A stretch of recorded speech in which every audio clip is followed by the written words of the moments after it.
Alright, so I made this video because I wanted to explain better what power chords mean and why they are called power chords and how they fit into music theory and how you can use it for your own songs. So when thinking of power chords, you're not really thinking of a chord, you're thinking about a shape because it's an incredibly movable shape is why we call it the power chord. It has a lot of weight to it and a lot of flexibility, a lot of durability to it. Basic shape, if you want to save that down, I can also show it the other way. You don't have to exactly follow my fingers with this middle finger. Some people like to hold it, but hold down these last ones. But basically, what I'm playing right now is 3-5-5, and that's 3 on the E string, 5 on the A string, and 5 on the D string as well. So why would I rather refer to it as a shape rather than a chord?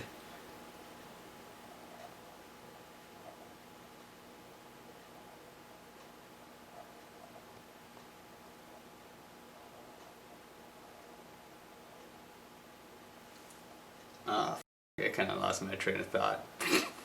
Well, let's try the C major chord, for example, in different positions.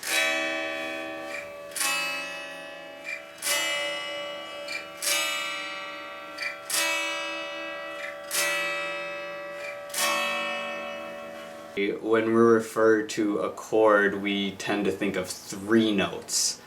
So there's actually like a lot of possibility for more notes to clash. Whereas a power chord, it is actually just an octave and a fifth. So the notes don't clash as hard. You kind of get what would sound like notes passing, you know, the... You said you got... You know, fluid motion. Now you might be thinking, what could I possibly do with this information? How can I work it into my own music or my own music theory, you know, when I'm starting off? Well, the way that you can work it is just find a variety of notes that you like, almost as if, you know, you're playing a melody on one string, you know.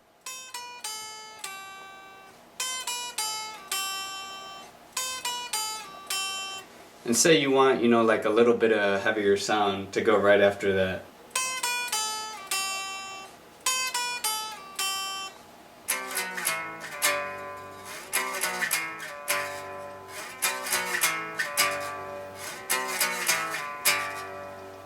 But Victor, how do I get even more out of this? What makes a power chord even more powerful? Well, I'll tell you. Because now you know the placement of the octave. And what's really cool about guitar is the more you get into it, you realize how much easier octaves are to find. It makes it really exciting because you really start to understand the guitar, the whole neck when you start learning about power chords. It's why songwriters of that time were able to come up with so many songs, you know, they shared a relationship between all of them, which was the power chord. Got your octave right there. And what's really cool about a power chord is that from the 6th string to the 5th string, so just take your fingers and move them down one string in the same shape, and you get a power chord. It still works there, so you got that, now you got that. If you want to move it down to the next,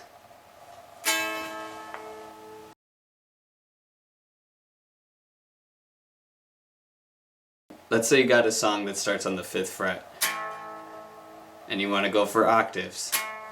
Well, you already know that on your 5th fret you got your 7th fret octave. And what's cool is now that you know that it is transferable all the way down to the D string or the 4th string, you know where your next octave is. So basically, starting from the 5th, you got this octave,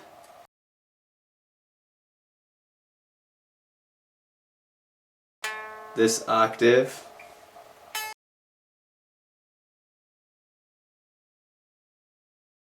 this octave,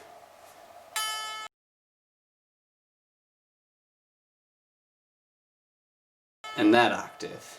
And that makes it really easy to start moving from chords to notes to melodies to a whole bunch of things that you will only begin to think about when you think about power chords. Thank you.